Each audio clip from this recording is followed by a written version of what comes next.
राधे राधे। आज हम सुनेंगे निर्जला एकादशी की कथा।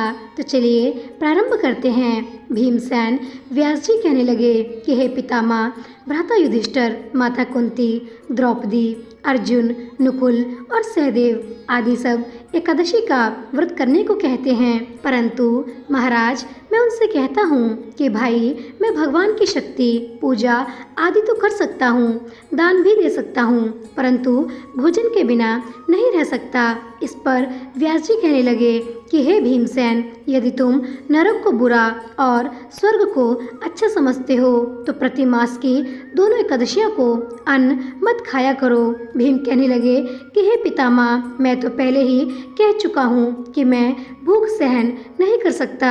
यदि वर्ष भर में कोई ऐसा एक ही व्रत हो तो वह मैं रख सकता हूँ, क्योंकि मेरे पेट में वक्र नाम वाली अग्नि है, सो मैं भोजन किए बिना नहीं रह सकता।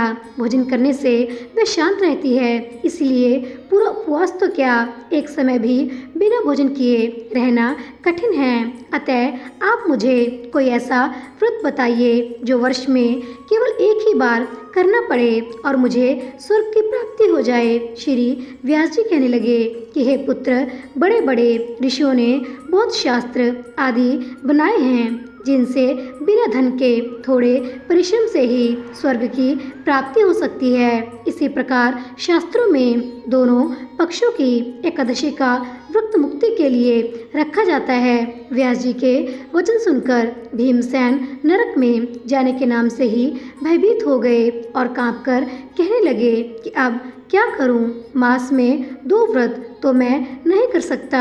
हाँ, वर्ष में एक व्रत करने का प्रयत्न अवश्य कर सकता हूँ।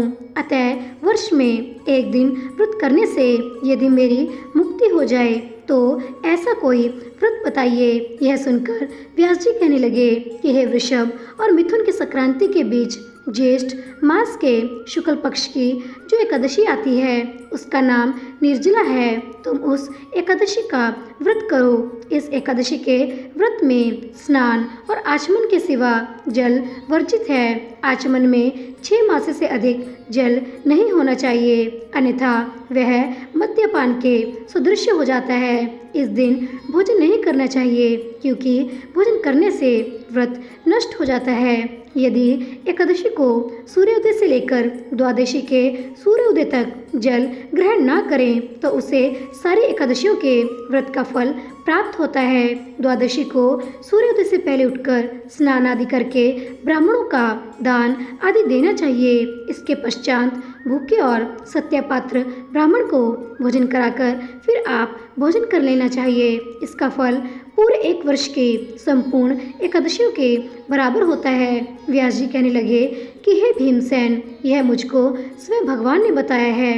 इस एकादशी का पुण्य समस्त तीर्थों और दानों से अधिक है। केवल एक दिन मनुष्य निर्जल रहने से पापों से मुक्त हो जाता है। जो मनुष्य निर्जला एकादशी का व्रत करते हैं उनकी मृत्यु के समय यमदूत आकर नहीं घेरते, वरन भगवान के पार्षद उसे पुष्पक विमान में बिठाकर स्वर्ग को ले जाते हैं। अतः संसार में सबसे श्रेष्ठ निर्जला एकादशी का व्रत है, इसीलिए यत्न के साथ इस व्रत को करना चाहिए। उस दिन ओम नमः भगवते वासुदेवाय मंत्र का उच्चारण करना चाहिए और गोदान करना चाहिए।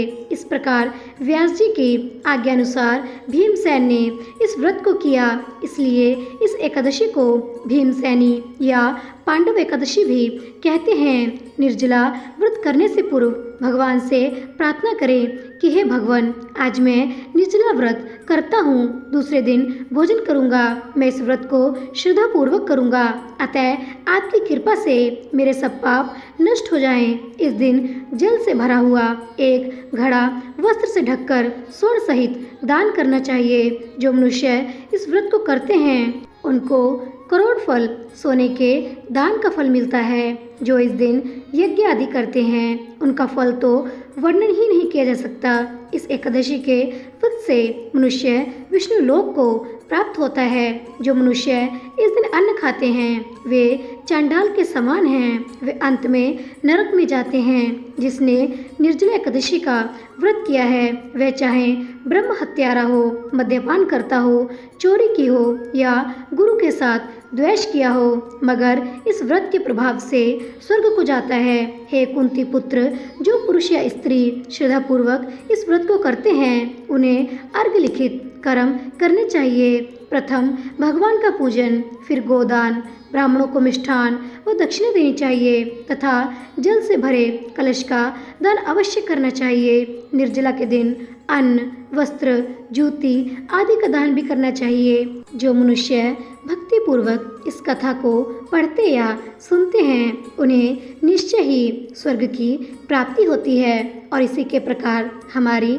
निर्जला एकादशी की व्रत कथा यहीं पर संपन्न होती है। प्रेम से बोलिए श्री लक्ष्मीपति विष्णु भगवान की जय। दोस्तों, अगर आप ऐसे ही ज्ञानवर्धक कहानियों के साथ जुड़े रहना चाहते हैं तो कृपया जाने से पहले चैनल को सब्सक्राइब करना, लाइक करना और शेयर करना मत भूलिएगा। मिलते हैं अगली कथा के साथ, तब तक के लिए राधे राधे।